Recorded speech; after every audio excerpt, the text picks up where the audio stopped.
Kenapa begitu penting hikmat sebagai tanda bahwa kita dipenuhi oleh Roh Kudus? Karena hikmat ini yang bisa membedakan. Apalagi zaman akhir ini. Anak-anak Tuhan harus bisa membedakan melalui hikmat. Bisa membedakan mana pekerjaan Tuhan, mana pekerjaan setan.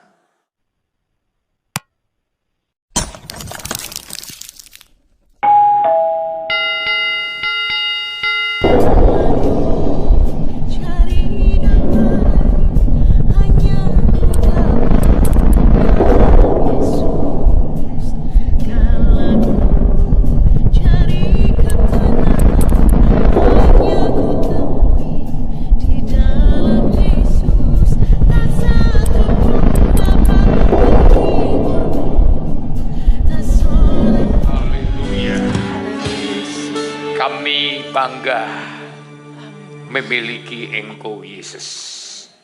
Engkau adalah Allah yang maha tinggi. Engkau gembala yang baik. Engkau kepala dari segala sesuatu yang sangat mengasihi hidup kami. Kami bersyukur ya Bapa, kalau kami diberi kesempatan oleh Tuhan untuk memuji menyembah Engkau. Bahkan kami diberi kesempatan oleh Engkau untuk mendengar firman-Mu. Urapan yang baru turun atas kami sekaliannya. Bahkan untuk hamba-Mu secara khusus. Kalau ada kuasa-kuasa lain yang mencoba mengganggu, mendakwa kami bersatu hati menolak, mematakannya. Di dalam nama Yesus. Dan kami siap untuk mendengar dengan baik. Dalam nama Tuhan Yesus Kristus, kami bersyukur dan berdoa. Bersama kita katakan, amin. Silakan duduk, Bapak Ibu, saudara-saudaraku yang kekasih. Saya minta itu facialnya diantar kemari. Saya lupa tadi, ya. Haleluya. Oh, puji Tuhan, ya. Kita bersyukur, ya. Tuhan berkati, makasih. Haleluya. Jadi saya tetap mengajak jemaat Tuhan untuk mensyukuri setiap kali kita mendapat kemurahan beribadah dalam suasana hari Minggu, ya. Jadi sekali lagi selamat hari Minggu. Salam sejahtera buat kita sekalian, ya. Shalom. Tentu bersama dengan jemaat Tuhan, saya dan saudara sudah diberkati dan ditolong Tuhan sampai hari ini. Kalau bukan pertolongan Tuhan, Anda tidak mungkin dapat hadir di tempat ini. Tentu karena pertolongan Tuhan, pembelaan Tuhan yang memberikan kita kesempatan, kesehatan. Selalu ditekankan ada 3K. Ya, dimulai dari kita mendapatkan kesehatan. Ya, yang kedua, kesempatan. Ada orang sehat tapi nggak sempat, saudara. Ya, selalu terganggu oleh kesibukan-kesibukan yang lain. Ya. Ada orang mendapat kesempatan, dapat sehat tapi nggak ada kemauan. Maka 3 poin itu perlu. Dimulai dari kesehatan, kesempatan, dan kemauan. Ternyata itu pun datangnya dari Tuhan. Ya, Rasul Paulus mengatakan Tuhanlah yang memberi kemauan. Ya, jadi banyak orang tidak punya kemauan untuk beribadah, tidak punya kemauan untuk dengar firman Tuhan karena tidak mendapat kasih karunia. Ya, jadi saya dan saudara sampai sore hari ini masih diberkati dengan berkat 3K tadi. Ya, kiranya Tuhan terus memberikan berkat 3K ini kepada kita sampai hari kedatangannya, sampai Dia menjemput kita masuk di dalam kerajaan surga. Saudara, tema kita masih berbicara tentang mari berjalan di dalam terang Tuhan. Ya, mari berjalan di dalam terang Tuhan. Itu tema besar kita. Tapi sore hari ini saya mau tekankan, siapa yang memiliki firman, siapa yang memiliki Roh Kudus, siapa yang memiliki kasih Tuhan, dialah yang akan dapat berjalan di dalam terangnya Tuhan. Ya, jadi modal untuk berjalan dalam terang Tuhan ada 3 poin besar. Miliki yang pertama, firman Tuhan. Ya, kalau saudara memiliki firman Tuhan, saudara bisa tetap bertahan, berjalan di dalam terangnya Tuhan. Ya, oleh sebab itu saudara, ya, kita telah pelajari sejak ibadah Bible Study hari Jumat kitab Nabi Yesaya. Ya, kitab Nabi Yesaya adalah berbicara tentang Yesus Kristus yang datang ke dunia sebagai terang. Yang kedua, kitab Nabi Yesaya juga berbicara tentang gereja Tuhan yang juga harus menjadi terang. Dan yang ketiga, dalam kitab Yesaya juga berbicara tentang zaman akhir, ya. Zaman akhir, ya. Puncak dari zaman akhir, segala sesuatu yang lama akan berlalu, ya. Segala sesuatu yang lama akan berlalu. Maka sebelum ditutup kitab Yesaya, salah satu yang diingatkan oleh Tuhan adanya langit baru, bumi yang baru, ya. Langit baru dan bumi yang baru. Itu diingatkan Tuhan di dalam Yesaya pasal 65 ayat 17. Ya. Coba dibacakan ayat 17. Ayat 17. Ya. Sebab sesungguhnya aku menciptakan langit yang baru dan bumi yang baru. Ya, terus hal-hal yang dahulu tidak akan diingat lagi. Ya. Dan tidak akan timbul lagi dalam hati. Ya. Jadi kalau saudara nanti sudah masuk ke langit baru, bumi baru, semua yang lama tidak diingat lagi. Ya, jadi kalau nanti saudara sudah masuk ke sorga, saudara lupa semua yang di dunia ini. Ya, tak akan ada yang saudara ingat di sini, nggak ada. Ya, inilah hebatnya. Ya, rencana Tuhan yang luar biasa. Kalau sekarang kita masih ingat banyak, bahkan kadang-kadang kita bisa terganggu karena ingatan kita. Ya, kadang mengingat saudara di kampung, mengingat keluarga, bahkan juga mengingat harta benda dan macam-macam. Kita bisa terganggu di dunia ini. Ya, tapi kalau saudara sudah masuk ke langit baru, bumi baru, hal-hal yang dahulu tidak diingat lagi. Ya, yang lebih dahsyat dan tidak akan timbul lagi dalam hati. Ya, jadi nanti kalau udah di sorga semua yang di bumi ini lupa. Ya, bukan saja tidak kita ingat, saudara, nggak timbul lagi di hati kita. Ya, Tuhan ingin membawa kita ke sini ke tempat di mana langit baru berada dan bumi baru berada. Ya.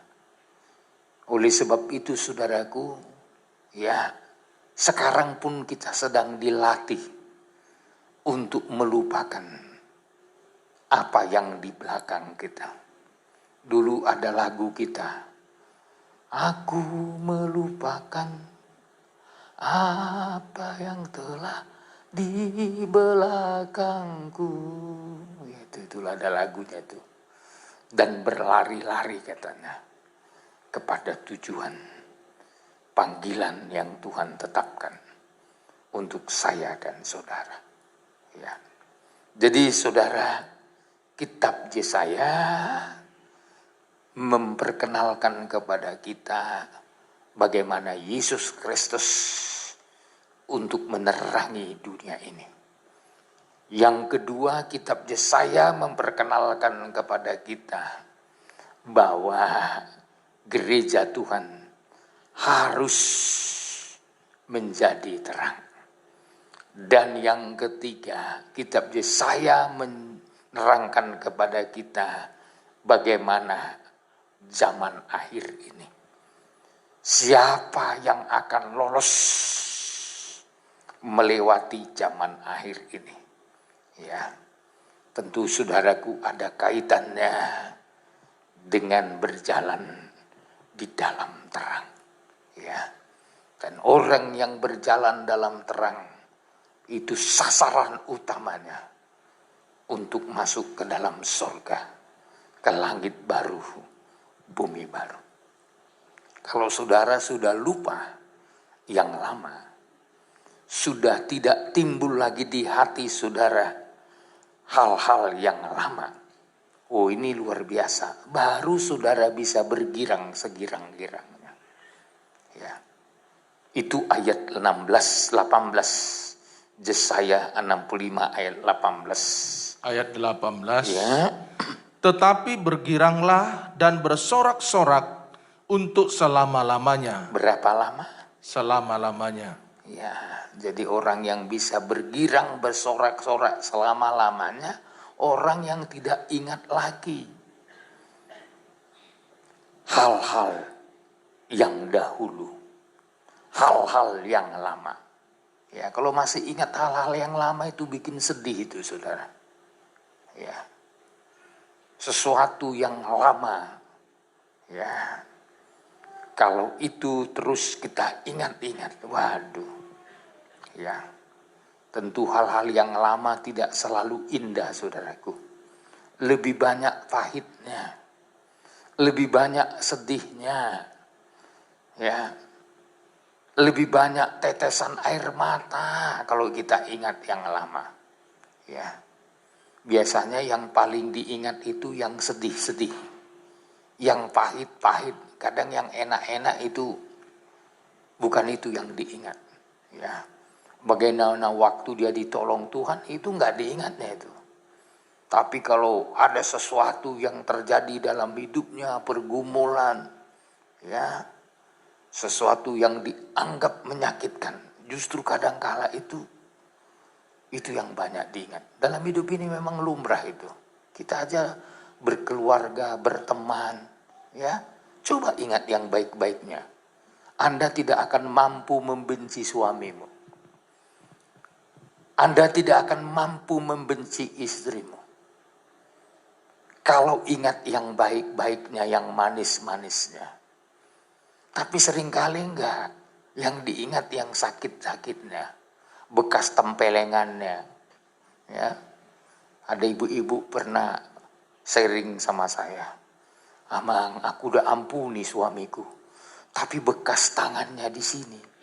Gak bisa aku lupakan. Ku bilang, karena kamu ingat yang lama terus. Coba ingat yang baik. Ketika kamu jatuh cinta sama suamimu. Ya, orang tua larang. Sampai dibikin awas anjing gila gambar tengkorak pun kau lompati. Saya bilang. Ya. Seringkali kita kan karena mengingat yang jeleknya aja. Sehingga tidak bisa mengampuni. Ya, tidak bisa memaafkan. Ya, coba ingat yang baik-baiknya. Berteman pun begitu, berkeluarga pun begitu. Coba ingat yang baik-baik. Saudara akan mampu menerima yang terburuk pun dari orang itu. Anda akan mampu kalau engkau ingat yang baiknya. Engkau akan berkata begini, ya memang, ya ada sesuatu yang buruk. Tapi kalau ku ingat yang baiknya, aku lupa yang buruknya. Ya, ini coba, ini kita belajar dulu. Ya, bagaimana Tuhan mempersiapkan kita untuk masuk ke dalam kerajaan surga dan akhir zaman ini lolos sampai kita dapat melupakan hal-hal yang dahulu. Sampai kita tidak lagi timbul dalam hati kita hal-hal yang lama, yang lalu, ya sudah sampai kita bisa lepaskan. Sehingga apa? Kita bisa bergirang, bersorak untuk selama-lamanya. Ya, lupakan yang lama, Anda akan bisa bersuka cita dalam hidup. Amin. Kalau kita nggak lupakan yang lama, kita tertuduh terus, terdakwa terus, terintimidasi terus. Ya, padahal Tuhan sudah ampuni kita, termasuk dosa kita di masa lalu. Tuhan udah ampuni. Ya, tapi kalau kita tidak lupakan, Tuhan aja mampu melupakan dosa saudara. Ya, Tuhan mampu melupakan masa lalu kita. Kenapa kita tidak bisa melupakan masa lalu hidup kita ini? Ya, ini penyebab tidak bisa bergirang, saudaraku. Ya, makanya di sini tetapi bergiranglah dan bersoraklah untuk selama-lamanya. Atas apa? Terus Pak. Ayat 18. Ayat 18. Atas apa yang kuciptakan? Terus. Sebab sesungguhnya aku menciptakan Yerusalem penuh sorak-sorak dan penduduknya penuh kegirangan. Iya. Jadi Tuhan menciptakan Yerusalem atau gereja Tuhan atau mempelai Tuhan atau surga untuk tempat bersorak-sorak. Ya. Ayat 19. Aku akan bersorak-sorak karena Yerusalem. Terus. Dan bergirang karena umatku. Ya. Di dalamnya tidak akan kedengaran lagi bunyi tangisan. Oh, bunyi tangisan. Terus. Dan bunyi erang pun tidak. Ya. Jadi dalam suasana surga saudara, tidak ada lagi tangisan. Ya. Jadi kalau saudara mau masuk ke tempat yang disediakan Tuhan, masuk surga, masuk Yerusalem baru, saudara akan bersorak-sorak, bergirang, dan tidak ada lagi tangisan, dan bunyi erang pun tidak ada. Dengan kata lain, tidak ada lagi keluhan. Ya, ini saudara, kalau di sini kan masih banyak keluhan. Ya, selanjutnya semua panjang umur. Ya, ayat yang ke-20. Di situ tidak akan ada lagi bayi yang hanya hidup beberapa hari. Oh, nggak ada yang mati hidup beberapa hari. Tuh, ini berbicara pemeliharaan Tuhan. Ya, terus Pak. Atau orang tua yang tidak mencapai umur suntuk. Semua panjang umur. Ya, sebenarnya ini kerinduan Tuhan. Ya, bahkan bukan sekedar panjang umur, kekal. Selama-lamanya hidup bersama dengan Tuhan. Terus Pak. Sebab siapa yang mati pada umur 100 tahun masih akan dianggap muda. Waduh. 100 tahun masih apa? Dianggap muda. Waduh, saya kalau renungkan ini, kepingin saya lama hidup. Ya. 100 tahun loh dianggap muda. Sekarang 50 tahun, 60 tahun udah dianggap tua. Ya. Ini loh, kalau di kampung saya, umur 50 tahun sudah sebagian gigi rontok semua. Ya. Pagi-pagi sudah pakai selimut keluar.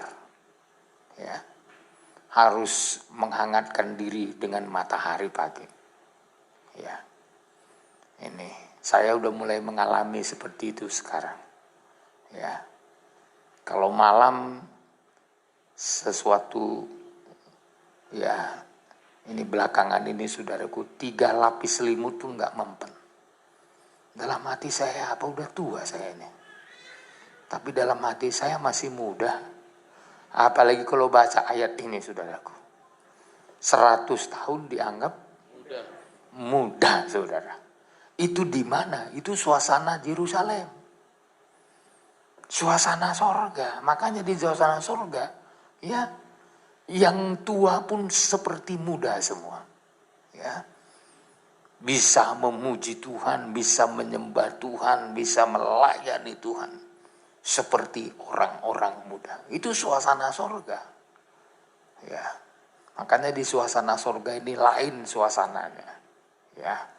Maka dulu nyanyian kita berkata, suasana sorga turunlah, suasana sorga turunlah, kami berbakti padamu, suasana sorga turunlah. Kalau udah suasana sorga turun, ya, suasana hidup kita beda. Nikah kita kalau udah suasana surga indah.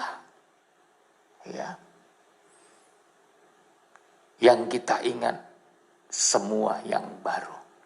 Semua yang menyenangkan. Oh ini loh, makanya dalam nikah suasana surga, sebenarnya di situ tempat penghiburan kita. Makanya bawa hidup kita dan nikah kita masuk dalam ibadah suasana surga. Ya, kalau enggak suasana surga, suasana neraka. Suasana perang, saudaraku. Lebih hebat dari perang dunia kedua.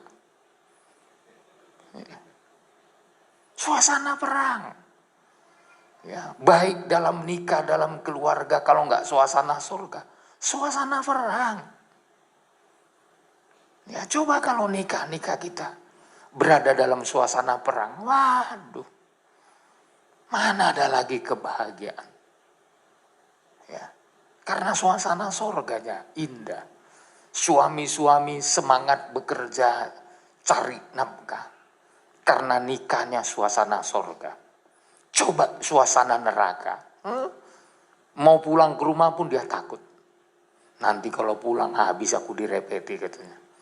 Jadi sebelum pulang minum dulu. Supaya teler pulangnya saudara. Kalaupun istrinya merepet, udah ada kemampuan untuk menangkis. Tapi suasana surga beda loh. Kalau suasana neraka coba. Orang cari pelampiasan. Ya. Mencari perlindungan dengan cara-cara dunia. Coba nikahnya suasana surga. Di rumah sudah disambut bagaikan bidadari dan malaikat-malaikat. Aduh, senang pulang ke rumah. Ya ini ibu-ibu bikin suamimu senang pulang ke rumah. Ya, jadi kalau dia nggak senang pulang ke rumah, ingat, apakah engkau sudah menciptakan suasana sorga di rumahmu? Ya, kalau suasana neraka, ya ini rahasia. Seringkali orang menuntut maunya dia dulu Pak bertobat. Enggak. Firman Tuhan menuntut kita pribadi dulu. Ya. Suratan Petrus mengajar kita pribadi dulu. Pribadi, setiap pribadi. Kita yang mulai. Tak usah kita tuntut orang lain dulu berubah. Kita dulu berubah. Supaya ketika kita berubah, orang lain merasakan dampak dari perubahan kita itu. Amin. Seringkali kan kok maunya dia dulu Pak berubah. Kalau dia udah berubah, aku pun berubah. Gak begitu firman Tuhan. Tuhan mau, saudaraku, setiap pribadi yang mendengar firman Tuhan punya tekad untuk berubah dulu. Sehingga apa? Nanti kita menjadi alat untuk membawa perubahan kepada lingkungan kita, kepada nikah kita, kepada keluarga kita. Ya, ini seringkali kan kita menuntut ya yang bukan hak kita. Bukan hak kita itu menuntut orang lain berubah. Tuhan punya hak itu untuk mengerjakan itu. Kita punya suatu hak adalah memohon belas kasihan Tuhan. Sekali lagi, ini suasana langit baru, bumi baru. Ya, kalau nggak mencapai 100 tahun, itu orang terkutuk. Itu bukan saya ngomong, ini yang ngomong terus. Terus Pak. Dan siapa yang tidak mencapai umur 100 tahun akan dianggap kena kutuk.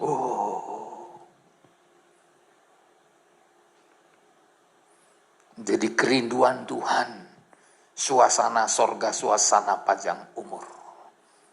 Ya, bukan suasana kena kutuk, saudaraku. Ini kita harus yakin ini, saudara. Ya, jadi poin yang ketiga, ya, kitab Yesaya mengungkapkan bagaimana akhir zaman, puncak dari akhir zaman. Untuk yang berjalan di dalam terang Tuhan, dia akan memasuki langit baru, bumi baru, dan kota Yerusalem yang baru. Tapi yang tetap bertahan berjalan dalam kegelapan, wah ini yang masalah. Ini yang akan ditimpa malapetaka. Ya. Ini yang akan ditimpa oleh malapetaka. Sekarang saya mau kasih solusinya. Jalan keluar biar tetap berjalan di dalam terang Tuhan. Yang pertama, kita harus miliki firman Tuhan. Ya. Kita harus miliki firman Tuhan. Ya.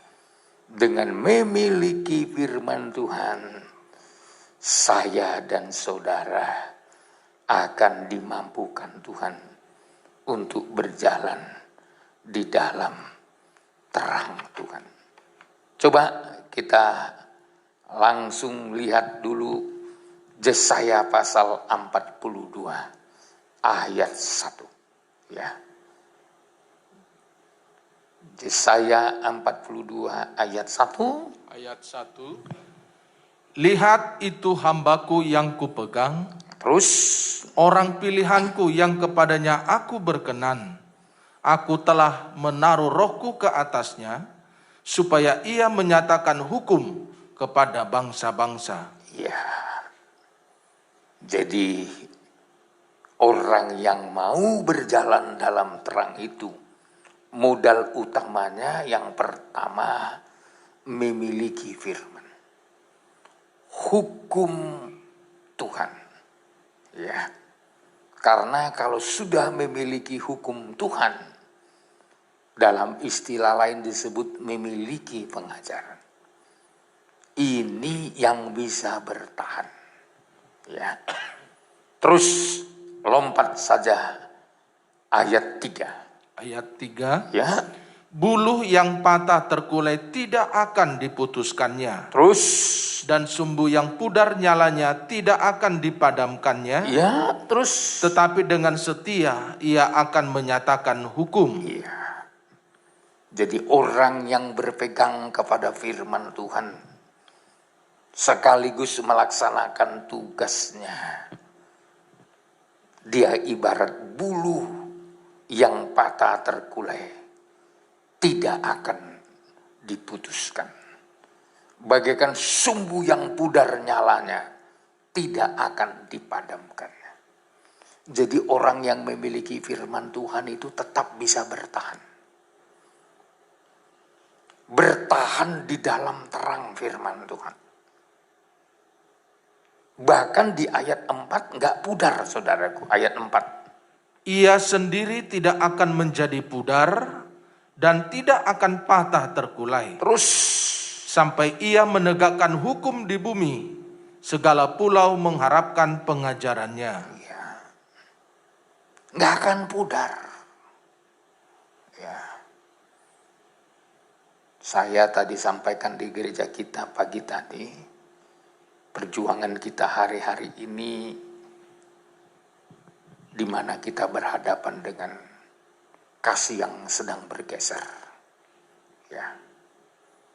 Kasih sedang bergeser. Ya. Hampir di seluruh dunia sekarang. Persoalan dalam hidup anak-anak Tuhan, kasihnya sedang bergeser. Ya. Sedang menyimpang arahnya. Ya. Maka tidak heran hari-hari ini kalau saudara bisa ibadah dengan setia. Karena Anda sudah dimodali Tuhan. Dengan pengajaran. Kalau enggak, ya. Hari-hari ini ibadah sudah terlalu banyak hanya dengan formalitas. Bahkan salah arah ibadahnya. Yang dicari sebenarnya bukan firman, bukan kebenaran, bukan sorga. Bahkan ibadah dipakai untuk melampiaskan hawa nafsu, keinginan daging. Ibadah dipakai hanya untuk melampiaskan bisa berpenampilan. Ibadah dipakai untuk supaya bisa diakui orang. Hari-hari ini menjadi tantangan bagi gereja Tuhan. Ya. Padahal tujuan ibadah supaya saya dan saudara siap mendapatkan kerajaan kekal. Itulah sorga. Siap mendapatkan firman Tuhan untuk menolong kita supaya kita tidak bergeser dari kasih yang sesungguhnya. Ya. Saudara, ya, apalagi kalau sendi-sendi ekonomi kita sedang diuji, dimurnikan. Apakah kita masih bisa mengasihi Tuhan? Apakah kita masih bisa melayani Tuhan? Apakah kita masih bisa menabur seperti Ishak di tengah kelaparan? Oh, susah loh menabur di tengah kelaparan. Mau dimakan aja nggak ada, apalagi mau ditabur. Ya. Tapi kalau saudara belajar kitab Kejadian pasal 26, justru ketika Ishak bisa menabur di tengah-tengah kelaparan, diberkati Tuhan. Tapi nggak akan mampu kita bisa menabur di tengah-tengah kelaparan kalau kurang mencintai Tuhan. Ishak mampu melakukan itu karena dia mendengar firman. Dia dengar firman. Ya. Andai kata tidak ada firman Tuhan yang menuntun hidupnya, dia kan nggak mampu melakukan. Orang situasi nggak mendukung saudara. Ya. Tapi karena dia dengar firman Tuhan, apa kata firman Tuhan kepadanya saat terjadi kelaparan di Kejadian 26, saudara. Ya, coba kita perhatikan Kejadian 26. Ishak di negeri orang Filistin. Ya. Kejadian 26 dulu ayat 1. Ayat Ayat 1. 1, maka timbullah kelaparan di negeri itu. Ini bukan kelaparan yang pertama yang telah terjadi dalam zaman Abraham. Sebab itu Ishak pergi ke Gerar kepada Abimelek, raja orang Filistin. Iya. Dia pergi ke Gerar kepada Abimelek, raja orang Filistin. Tapi apa kata firman Tuhan ayat 2? Lalu Tuhan menampakkan diri kepadanya serta berfirman, Terus, janganlah pergi ke Mesir. Jangan pergi Ke Mesir. ke Mesir. Terus, Diamlah di negeri yang akan kukatakan kepadamu. kalau nggak ada firman, mana ada yang ngatur hidup Ishak? Biasanya orang kalau udah kelaparan itu cari solusi. Ya, biasanya orang yang udah kelaparan itu cari dari segala macam cara, ya. Mau pinjam, mau apa, yang penting dapat dulu untuk sementara waktu.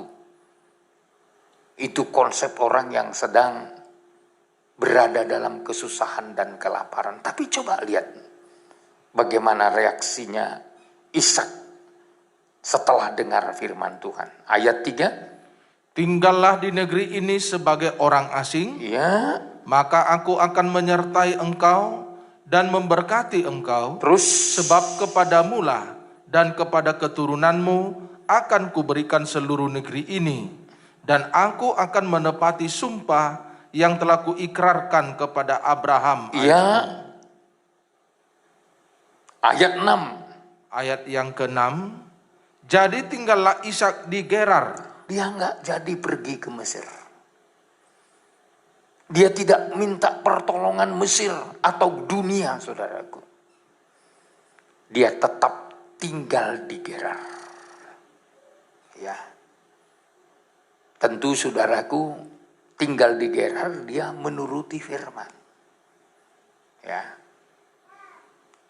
Karena dia mau menuruti firman Tuhan, coba lihat hasilnya. Ya. Apa yang dilakukan oleh Ishak saat setelah dia mendengar firman Tuhan. Ayat yang ke-12. Ayat yang ke-12, Ya, maka menaburlah Ishak di tanah itu. di tanah itu. Ya, bukan di Mesir ya, di Gerar. Ya. Jadi tidak dia pergi minta pertolongan. Tapi dia mengerti rahasia untuk dipelihara Tuhan. Ya. Maka menaburlah Ishak di tanah itu. Terus, Dan dalam tahun itu juga ia mendapat hasil 100 kali lipat. berapa kali lipat? 100 kali lipat. Pada tahun itu juga. Kalau kita mau dengar-dengaran sama firman Tuhan, Tuhan itu nggak tanggung-tanggung memberi berkat. 100 kali lipat. Seringkali kita akan dapat sedikit dari Tuhan. Kenapa? Karena tanggung-tanggung. Bahkan kadang menolak menuruti firman Tuhan. Pada tahun itu juga ia mendapat hasil 100 kali lipat. Kenapa bisa sukses sampai 100 kali lipat? Terus? Sebab ia diberkati Tuhan. Amin. Amin. Mau diberkati Tuhan. Kunci dapat berkat banyak. Angka 100 itu angka sempurna. Rahasia supaya kita menikmati berkat Tuhan yang sempurna. Anda dan saya harus belajar menabur saat susah. Saat kelaparan.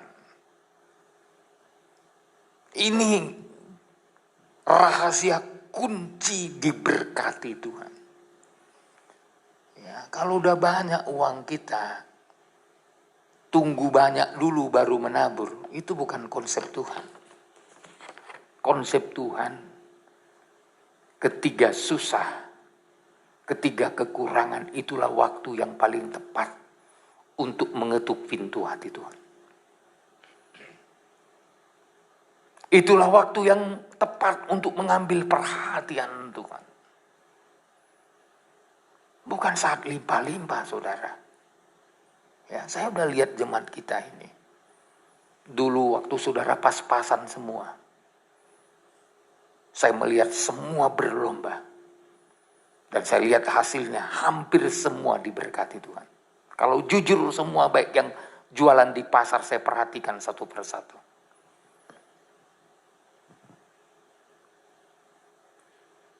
Semua diberkati Tuhan. Ya. Apalagi yang berdagang kan, nggak terbatas berkatnya. Masih beda dengan karyawan. Kalau karyawan, saudaraku, terbatas. Gajinya sudah terbatas. Kalaupun dapat mujizat sekali-sekali, itu anugerah Tuhan. Tapi kalau saudara yang hidup di dunia usaha, di dunia dagang, pada dasarnya sebenarnya peluang untuk diberkati Tuhan itu dahsyat. Saya udah perhatikan loh, dulu kita kalau ada pergumulan, beban, justru saya lihat menjadi pendorong bagi kita. Bukan di sini, termasuk di Baduy. Ya. Dulu kalau saya umumkan masa-masa jemaat susah, dulu kalau saya umumkan kita perlu uang sekian, saya berikan limit, harus dapat. Ya, itu lomba semua. Ya. Melakukan firman Tuhan. Ya. Masih saya ingat dulu kita awal-awal. Ya. Baik pelayanan di Baluy, di Batuanji, semua pelayanan kita. Ya, termasuk waktu kita renovasi ini. Ya, puji Tuhan. Semua terbeban jemaat Tuhan yang saya lihat terbeban itu diberkati Tuhan. Ya. Ada yang beli semen, ada yang beli ini, ada yang beli itu. Ya. Baru tadi saya bilang sama Pak Willy. Ya, ini renovasi ini kalau tidak salah saya hampir 500 juta. Ya, hanya renovasi ganti atap, pelafon dan yang lain-lain ini. Itu pun sebagian besar sumbangan jemaat. Ya. Termasuk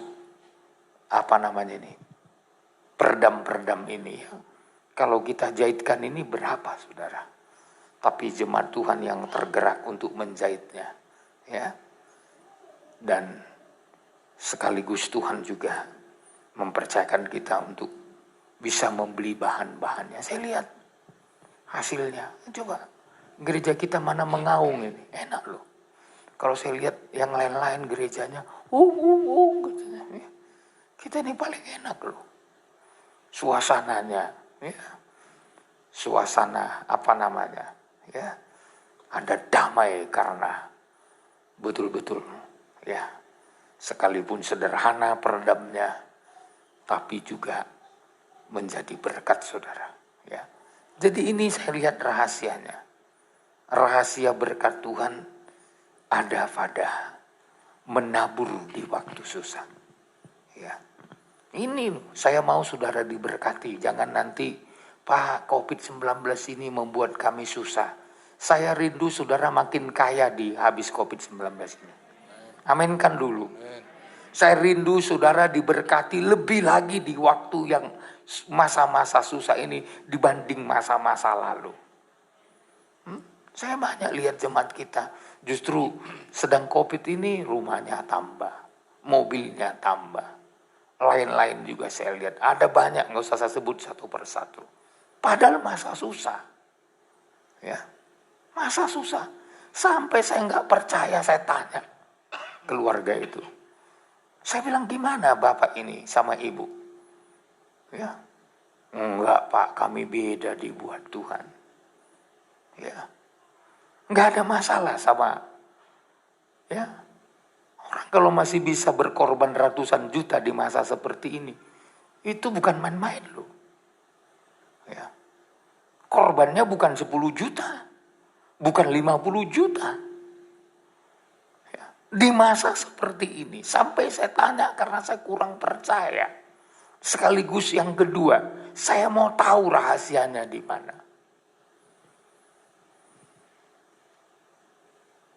Enggak Pak, kami diberkati Tuhan. Ya. Usaha kami jalan terus. Bahkan kami mendapatkan lebih daripada dulu-dulunya. Ya, bayangkan, dulu-dulu aja udah diberkati. Sekarang lebih diberkati lagi. Itu sebabnya kalau menabur di waktu susah, Tuhan tidak cukup hanya memberikan 100 kali lipat. Tuhan tambah terus. Coba ayat selanjutnya. 13. Ya. Dan orang itu menjadi kaya. Apa katanya? Menjadi kaya. Mau jadi kaya saudara. Di masa susah. Kalau kaya di masa kelimpahan wajar. Kalau saudara bisa tambah kaya masa susah, itu baru namanya berkat firman. Itu baru namanya berkat Tuhan. Orang itu menjadi kaya. Ya terus. Bahkan kian lama kian kaya. Ya. Kiranya ini menjadi bagian saya dan saudara. Haleluya. Terus. Sehingga ia menjadi sangat kaya. Sehingga ia menjadi sangat kaya. Sangat kaya. Kenapa bisa begitu? Tentu ada kait-mengait dengan mendengar firman. Maka saya mau tekankan kepada saudara, orang yang memiliki firman adalah orang yang dapat berjalan dalam terang. Hidupnya tidak akan pernah pudar. Tidak pudar. Semangatnya tidak pudar. Ya. Maka di ayat 4 Yesaya 42 ayat 4 sekali lagi. Yesaya 42 ayat 4. Ayat yang keempat. Ya. Ia sendiri tidak akan menjadi pudar. Ya. Dan tidak akan patah terkulai. Ya. Tidak pudar dan tidak patah terkulai. Terus. Sampai ia menegakkan hukum di bumi, segala pulau mengharapkan pengajarannya. Ya. Kalaupun bagaikan buluh yang terkulai, takkan patah. Kalaupun bagaikan sumbu yang pudar, takkan padam. Maka ini kan sampai dinyanyikan ini kan. Hidupku berharga bagi Tuhan, tiada yang tak berkenan. Dia ciptakan kau turut, sungguh terlalu indah kau bagi dia. Dia berikan kasih-Nya bagi kita.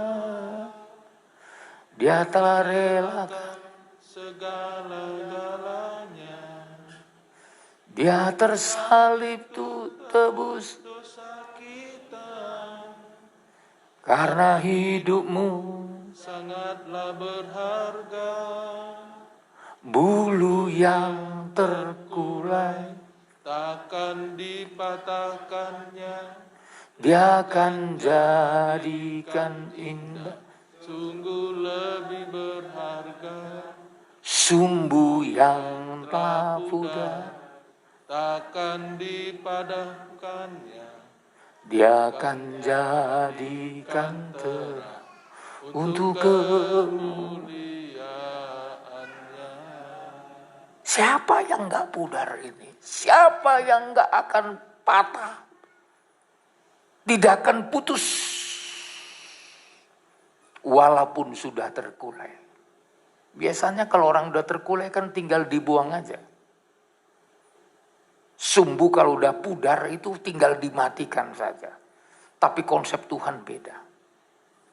konsep Tuhan yang sudah patah terkulai tidak diputuskan.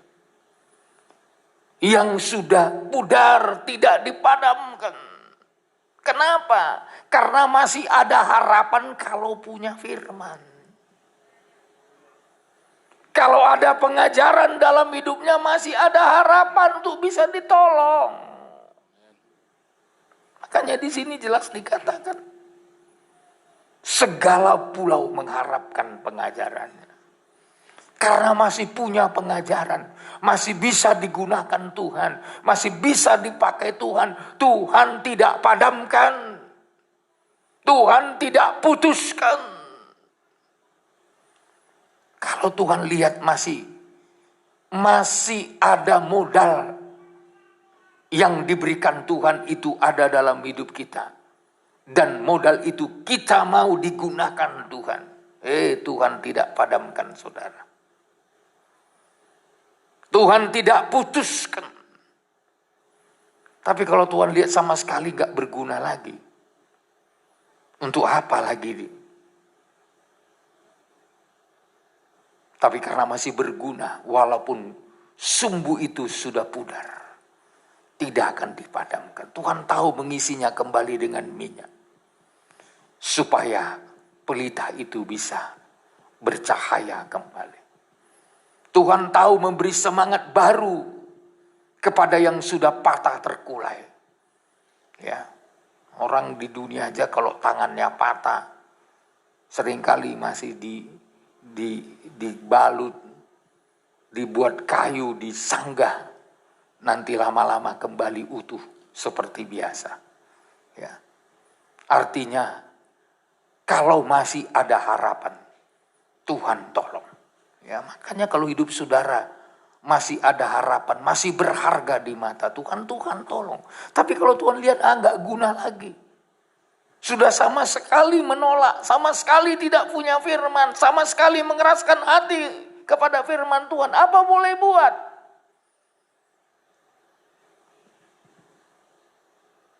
Pasti dipadamkan. Pasti bukan hanya sekedar patah, putus dari tanggainya. Maka saudara, sekali lagi pengajaran yang ada pada saudara dan saya, ini memberi harapan. Ya. Di tengah-tengah tidak ada harapan, Tuhan masih menyatakan kalau masih bisa digunakan Tuhan, Tuhan masih berharap saudara dan saya dipulihkan oleh Tuhan. Haleluya. Makanya modal pertama kita untuk berjalan di dalam terang, miliki hukum Tuhan, miliki firman Tuhan. Ya, kalau itu ada pada kita, percayalah Tuhan akan membuktikan kasih-Nya. Haleluya. Ya. Dan yang kedua, miliki kuasa Roh Kudus. Kalau saudara memiliki kuasa Roh Kudus, coba kembali dulu pasal 42 ayat 1, Pak. Ya. Ayat 1. Ya. Lihat itu hambaku yang kupegang, orang pilihanku yang kepadanya aku berkenan. Aku telah menaruh rohku ke atasnya. Iya. Kepadanya aku berkenan. Jadi yang kedua, kalau saudara masih menjadi orang yang berkenan kepada Tuhan, miliki Roh Kudus. Aku telah menaruh rohku ke atasnya. Jadi Roh Kudus itu tanda perkenanan Tuhan. Kalau saudara berkenan sama Tuhan, Tuhan akan memberikan tanda. Tanda perkenanan Tuhan. Tuhan menaruh rohnya ke atas hidup kita. Ya. Untuk apa, kenapa roh Tuhan diberikan kepada kita? Tentu ada tujuannya. Seringkali kan orang menganggap Tuhan memberi rohnya supaya kita bisa bahasa roh. Nggak salah bahasa roh. Tapi tujuan utamanya bukan hanya sekedar kita bisa berbahasa roh. Lebih dari situ Tuhan ingin, saudara. Kalau Yesaya 11, kalau roh Tuhan ada pada kita, ya, supaya kita memiliki hikmat dan pengertian. Coba kita lihat dulu Yesaya 11 ayat 2. Ayat 2. Ya. Roh Tuhan akan ada padanya. Roh Tuhan akan ada padanya. Jadi kalau roh Tuhan ada pada saudara, apa berkatnya? Terus. Roh hikmat dan pengertian. Stop dulu. Yang pertama, kalau ada roh Tuhan, di dalamnya ada roh hikmat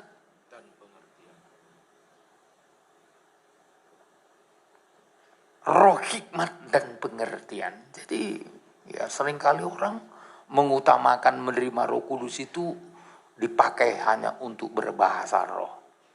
Ya. Baru minta urapan supaya dipakai untuk kesembuhan ilahi. Ya. Kadang minta urapan supaya dipakai untuk mengadakan mujizat-mujizat.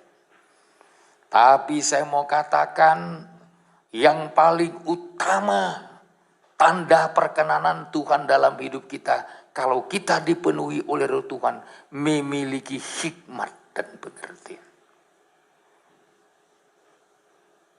Ngerti firman Tuhan.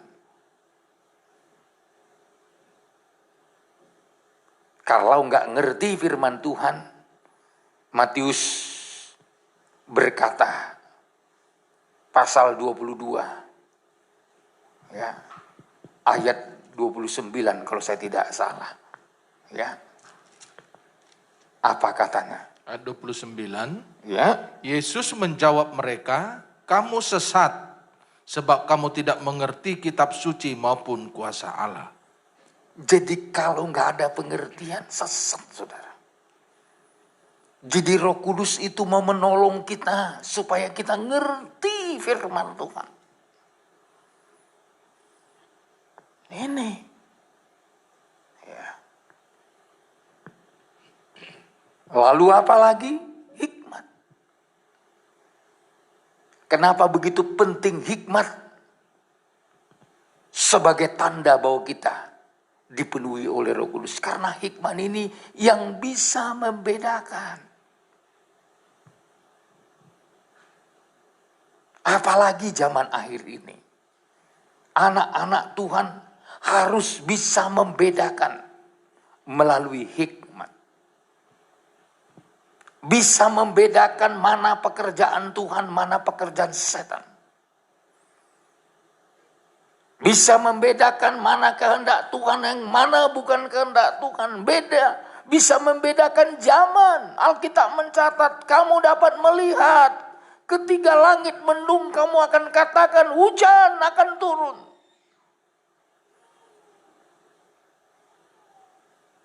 Orang yang memiliki hikmat tajam membedakan. Tanda dan rupa langit kamu bisa membedakan, kata Yesus. Seharusnya kita juga bisa membedakan tanda keadaan zaman akhir ini. Kita harus tahu membedakan. Kita sekarang berada di zaman apa? Harus kita tahu melalui hikmat. Melalui hikmat kita bisa membaca. Saya sering kali katakan kita bisa baca antikris itu datangnya dari mana. Sumbernya dari mana. Kalau dalam kitab Wahyu katanya berasal dari dalam laut.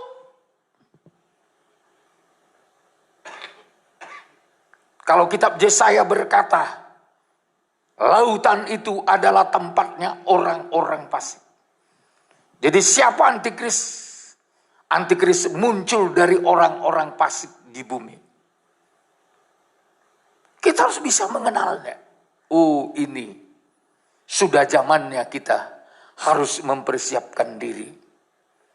Sudah waktunya kita harus mempersiapkan diri dengan hikmat.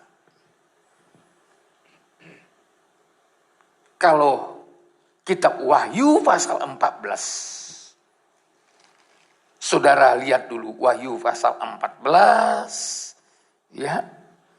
Saya mau mengajak saudara melihat, ya, ayat 9 dulu.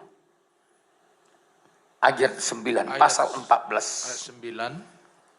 Dan seorang malaikat lain, malaikat ketiga, menyusul mereka dan berkata dengan suara nyaring, jikalau seorang menyembah binatang dan patung itu dan menerima tanda pada dahinya atau pada tangannya. Stop dulu. Jikalau seorang menyembah binatang dan patungnya itu, ini bicara antikris. Ya, jika saudara menyembah antikris, dengan kata lain menyembah, memberi pujian, memberi hormat kepada antikris, termasuk kepada patungnya. Ya, kalau disebut patung, itu gambar yang dibuat oleh tangan manusia, ya, yang mengagungkan antikris. Nah, ini kalau nggak dalam kita pahami, nanti kita bisa keliru memahami antikris. Ya, saya tidak sempat menerangkan patung ini karena berkaitan dengan kitab Daniel, saudara. Ya, patungnya bagaimana model patungnya antikris. Ya, yang akan sangat dikagumi oleh manusia yang tidak memiliki hikmat. Terus apanya lagi?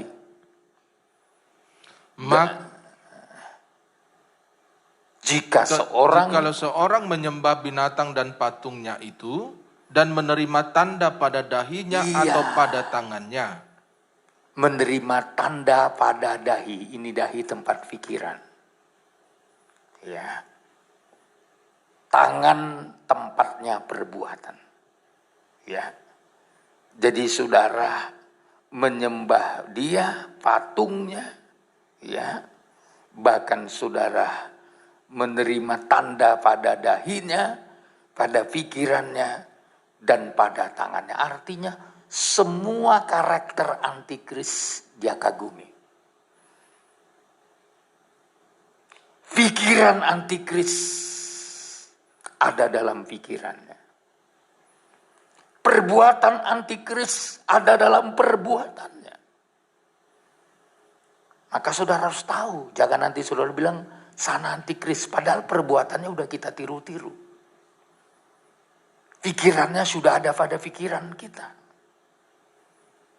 Kalau itu ada pada kita, ayat 10, perhatikan ayat 10. Maka ia akan minum dari anggur murka Allah, Ya, yang disediakan tanpa campuran dalam cawan murkanya. iya, jadi khusus untuk menghukum orang-orang yang menyembah patungnya, menyembah binatang, menerima yaitu tanda pada dahinya dan tangannya, mendapat hukuman bagaikan anggur murka Allah tanpa campuran, 100% murni kena hukum Tuhan. 100% akan dibantai oleh Tuhan. Tidak ada kesempatan untuk lolos. Dan takkan bisa lolos dari murka Allah. Kalau apa? Kalau sudah terjebak menyembah antikris, menerima tanda itu pada pikiran dan perbuatan. Itu akan betul-betul kena murka Allah. Terus Pak. Dan ia akan disiksa dengan api dan belerang di depan mata malaikat-malaikat kudus dan di depan mata anak domba. Jadi nanti ini akan disiksa di depan malaikat-malaikat Tuhan. Nanti malaikat Tuhan menyiksa orang-orang itu. Melihat langsung siksaan-siksaan itu di depan mata malaikat, di depan mata anak domba, ya. Dan juga ayat 11, maka asap api yang menyiksa mereka itu naik ke atas sampai selama-lamanya. Berapa lama disiksa? Selama-lamanya. Terus? Dan siang malam mereka tidak henti-hentinya disiksa. Disiksa terus. Yaitu mereka yang menyembah binatang serta patungnya itu, dan barang siapa yang telah menerima tanda namanya. Iya. Jadi gak ada yang lolos dari murka Tuhan. Ya, kalau sekarang bisa berbangga-bangga saudara. Tapi saudara, ketika tidak memiliki hikmat dan pengertian, maka Roh Kudus itu memberikan roh hikmat dan pengertian. Ya, saya tadi mengatakan Roh Kudus adalah tanda kita berkenan sama Tuhan. Ya, Daud berkenan sama Tuhan, diurapi dengan Roh Kudus. Saul aja walaupun pada akhirnya ditolak Tuhan, pada awalnya dia berkenan sama Tuhan. Dia sempat kepenuhan Roh Kudus seperti nabi-nabi. Itu Saul. Ya. Jadi kepenuhan Roh Kudus itu, urapan Roh Kudus itu tanda berkenan sama Tuhan. Jadi tanda berkenan sama Tuhan itu diberikan hikmat dan pengertian. Jadi kalau saudara mengerti firman Tuhan, memiliki hikmat untuk dapat membedakan, tandanya engkau dikenan Tuhan. Engkau bukan orang sembarangan, tapi engkau orang yang istimewa di mata Tuhan. Engkau berkenan di mata Tuhan, maka Roh Kudus diberikan kepada saudara.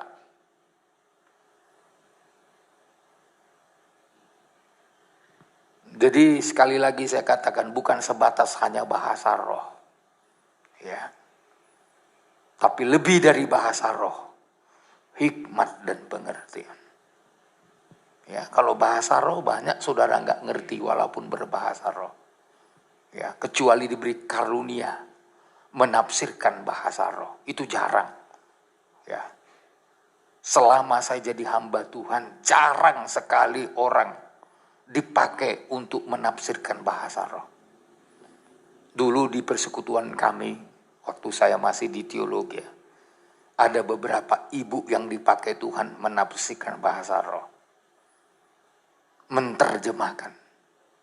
Ya, saya dulu masih ingat ketika kita dibaptis oleh Roh Kudus dengan berbahasa roh, saya nggak ngerti. Lalu ibu ini dipakai Tuhan untuk menterjemahkan. Baru saya ngerti. Rupanya yang saya sampaikan kepada Tuhan itu ini artinya. Ya, sama dengan sekarang kan banyak orang mengejek bahasa roh karena pakai misalkan silaba-laba misalkan gitu. Oh, menjadi bahan ejekan karena dia nggak ngerti terjemahannya. Ya. Jadi saudaraku, ya, Roh Kudus itu tidak sekedar hanya memberikan bahasa roh. Tidak hanya sekedar memberikan terjemahan bahasa roh. Tidak sekedar memberikan, yaitu membedakan roh. Tapi lebih dari itu, Tuhan kasih hikmat. Makanya saudara harus penuh Roh Kudus. Dan tugas fungsi daripada Roh Kudus untuk menolong saudara supaya punya hikmat, agar bisa membaca situasi dan keadaan dunia ini. Anda tahu, oh, melalui hikmat dan pengertian, oh, rupanya ini udah zaman akhir. Ya. Kedatangan Tuhan sudah di ambang pintu. Lalu Roh Kudus akan mengajari saudara untuk melakukan apa yang terpenting dalam hidup saudara, supaya saudara keluar jadi pemenang. Dan Roh Kudus itu tidak sekedar memberikan hikmat dan pengertian, tapi lebih jauh lagi terus Pak. Roh,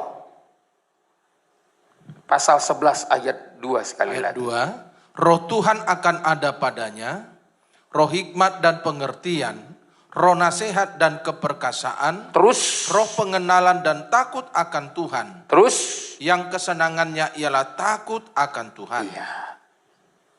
Jadi Roh Kudus itu memberikan roh hikmat pengertian, Roh Kudus itu juga memberikan nasihat.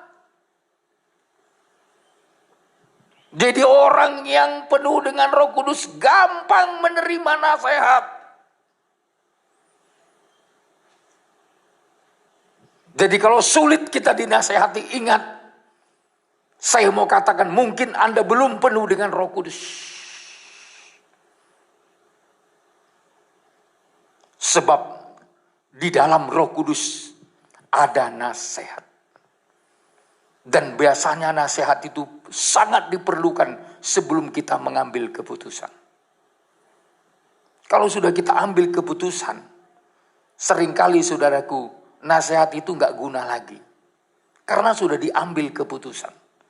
Sesuatu yang belum diputuskan memerlukan nasihat supaya tidak salah dalam mengambil keputusan. Roh nasihat. Jadi orang-orang yang penuh Roh Kudus itu gampang dinasehati. Kadang nggak usah ditegur secara langsung, kadang lewat khotbah aja dia sadar. Oh, saya sudah salah ya Tuhan. Sudah datang firman-Mu mengingatkan saya. Tapi kalau orang yang tidak penuh dengan Roh Kudus, terang-terangan aja ditegur, mungkin bukan saja menolak, tersinggung. Saya banyak menasehati, baik hamba Tuhan maupun jemaat. Ya. Tapi saudara dibalas dengan muka murung. Dinasehati bukan malah bertobat, malah membuat perlawanan. Wajahnya diseram-seramkan. Ya. Kenapa saudara? Karena hatinya belum penuh dengan Roh Tuhan. Kalau penuh dengan Roh Tuhan, ya, dari raut wajah gembala pun dia tahu sebenarnya, oh, ada sesuatu yang salah dalam hidupku yang perlu diperbaiki.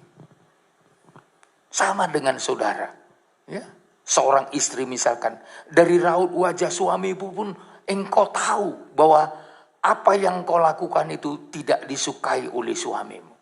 Begitu juga dengan suami terhadap istri. Kadang gak perlu dengan teguran langsung. Hanya dengan mimik muka.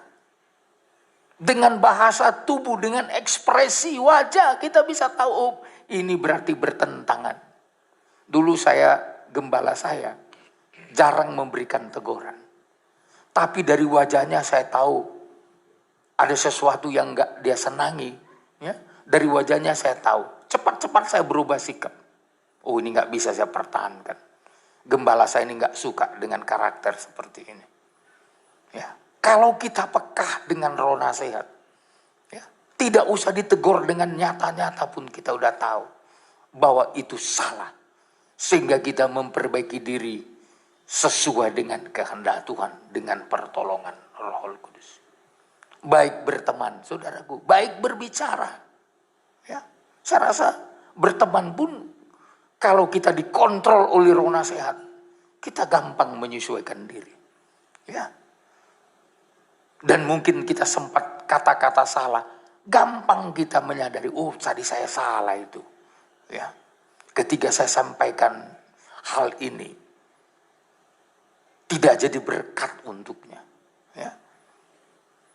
Saudara, nasihat, tambah lagi keperkasaan. Ya, jadi saudara memiliki roh yang perkasa karena Roh Kudus. Kalau rohmu nggak perkasa, saudara jadi pengecut. Kalau rohmu nggak perkasa, engkau gampang putus asa. Ya. Tapi coba roh saudara perkasa. Ya. Dengan roh keperkasaan, saudara dimampukan untuk menghadapi sesulit apapun keadaanmu. Karena rohmu perkasa. Ya. Kalau nggak perkasa, belum bertanding, belum berperang, belum menghadapi masalah, udah KO kita. Tapi kalau ada roh keperkasaan, karena Roh Kudus, seberat apapun tandingan kita, musuh menghadang di depan kita, saya yakin kita dengan roh yang perkasa akan keluar menjadi pemenang karena kita berkenan di hati Tuhan. Amin. Amin. Selanjutnya saudaraku, roh pengenalan dan takut akan Tuhan. Jadi Roh Kudus itu membawa kita kepada pengenalan akan Tuhan. Enggak keliru kita, tidak samar-samar kita mengenal Tuhan. Tapi mengenal Tuhan dengan tepat dan benar. Ya. Karena apa? Karena kita betul-betul sudah bisa memahami Tuhan di dalam segala keberadaannya. Ya. Jadi kalau udah kita memiliki roh pengenalan karena Roh Kudus, kalau datang Yesus yang palsu, tahu kita. Suratan Korintus mengatakan akan datang Yesus yang lain, Injil yang lain, roh yang lain. Kita bisa memahami, oh ini bukan Yesus yang benar. Ini bukan Injil yang benar. Ini bukan roh yang benar. Kita bisa bedakan kalau ada Roh Kudus dalam hidup kita. Dan yang ketiga, saudara, takut akan Tuhan. Takut akan Tuhan ini adalah persiapan kita untuk disingkirkan dari dunia yang gelap ini untuk menyambut kedatangan Tuhan. Bagaimana tipe hidup orang yang takut akan Tuhan? Kalau bisa cepat-cepat kita bacakan. Ya. Yang pertama saudaraku, yang takut akan Tuhan itu, saudara akan membenci kejahatan. Amsal pasal 8 ayat 13. Amsal 8 ayat 13. Takut akan Tuhan ialah membenci kejahatan. Terus. Aku benci kepada kesombongan. Iya, terus. Kecongkakan. Terus. Tingkah laku yang jahat. Dan mulut penuh tipu muslihat. Ini tipe bukti takut Tuhan. Benci kejahatan, benci kesombongan, benci kecongkakan. Tingkah laku yang jahat, mulut yang penuh tipu muslihat. Jadi takut Tuhan ini benci terhadap semua karakter yang model ini. Yang kedua, takut Tuhan dibuktikan dengan beribadah, dengan tulus, ikhlas, dan setia. Yosua 24 ayat 14. Ya, Yosua 24 ayat 14. Ayat 14. Oleh sebab itu takutlah akan Tuhan dan beribadahlah kepadanya dengan tulus, ikhlas, dan setia. Iya. Jadi bukti takut akan Tuhan yang kedua, beribadahlah kepada Tuhan dengan tulus, ikhlas, dan setia. Jadi kalau orang yang takut Tuhan itu setia beribadah. Orang yang takut akan Tuhan itu tulus, ikhlas dalam ibadahnya. Ibadahnya tanpa pamrih. Ibadahnya bertujuan ke Zorga, ke Yerusalem yang baru. Dan yang terakhir saudara, orang yang takut akan Tuhan. Pengkhotbah 12 ayat 13. Ini yang terakhir. Ayat 13. Ya.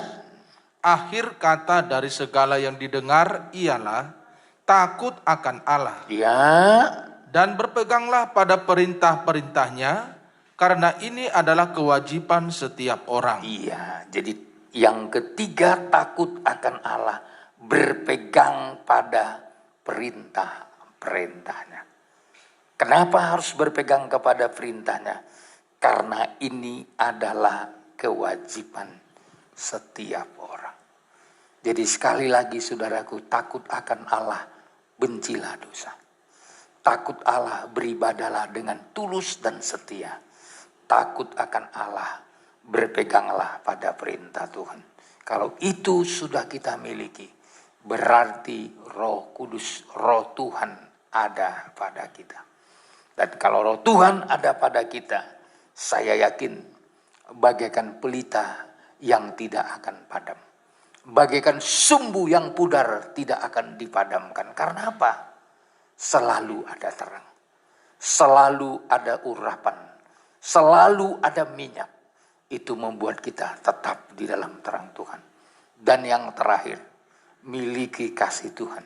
Cintailah Tuhan selama-lamanya. Itulah yang membuat kita berjalan di dalam terang Tuhan. Amin. Susah senang ada di depan kita. Tapi kalau saudara cinta Tuhan, Tuhan akan tolong kita melewati semua kesusahan itu. Kita tutup Alkitab kita. Sampai di sini pemberitaan firman Tuhan. Terlalu banyak kalau kami hidup. Tuhan sudah tolong kami di masa lalu. Bahkan kami yakin masa sekarang dan akan datang. Masih ada pertolongan bagi kami. Masih ada penghiburan dan kekuatan. Masih ada jalan keluar dalam menghadapi kesulitan demi kesulitan. Oleh sebab itu kami percayakan hidup kami tetap berada di dalam tangan Tuhan. Melalui ibadah dan pelayanan kami. Terimalah hidup kami Tuhan. Terimalah hidup kami. Kami tahu banyak kekurangan, kesalahan. Ada banyak dosa seringkali menyerempet dalam hidup kami. Tapi Engkau mengampuni kami dengan kasih yang kekal, yang luar biasa. Engkau menyucikan kami dengan darah-Mu yang mahal. Terima kasih Tuhan. Dan ketika Engkau mengampuni kami, kami juga merasakan Tuhan hadir. Menjadi pembela, pemelihara. Bahkan menjadi penyembuh bagi yang sakit. Dan seluruh pergumulan kami percaya Tuhan mengatasinya. Berkati jemaat-Mu Tuhan. Hamba berdoa secara khusus, buka jalan. Engkau yang membuka berkat-berkat. Seperti Ishak diberkati 100 kali lipat di masa sukar. Bahkan kian lama kian kaya. Sehingga menjadi sangat kaya. Karena Tuhan yang memberkati. Bukan kami, tapi Engkaulah yang membuka jalan. Kami rindu semua jemaat sejahtera sampai kedatangan Tuhan. Dan sembuhkanlah yang sakit, kuatkan yang lemah, hiburkan yang susah, baik yang terbaring di rumah sakit, Tuhan yang menyembuhkan, yang di rumah, yang di kampung halaman, orang tua jemaat yang sedang perawatan di kampung halaman. Kami berdoa dari tempat ini, tangan Tuhan yang penuh dengan bilur-bilur Tuhan yang sanggup menyembuhkan. Kalau atas kehendak Tuhan juga ada yang dipanggil Tuhan, biar mereka mati di dalam Tuhan. Berkati bangsa kami Indonesia, berkati pemimpin di negeri kami, dari mulai presiden sampai kepada bupati, kepala desa dan semuanya. Tuhan memberkati. Berkati persembahan jemaat. Dan kami sebentar pulang dengan membawa berkat Tuhan. Saudaraku, terimalah berkat Tuhan. Kasih karunia dari Tuhan Yesus Kristus. Cinta kasih dari Bapa Surgawi. Penyertaan dari kuat kuasa Roh Kudus. Ada menyertai, memberkati saya dan saudara. Sekarang dan sampai selama-lamanya.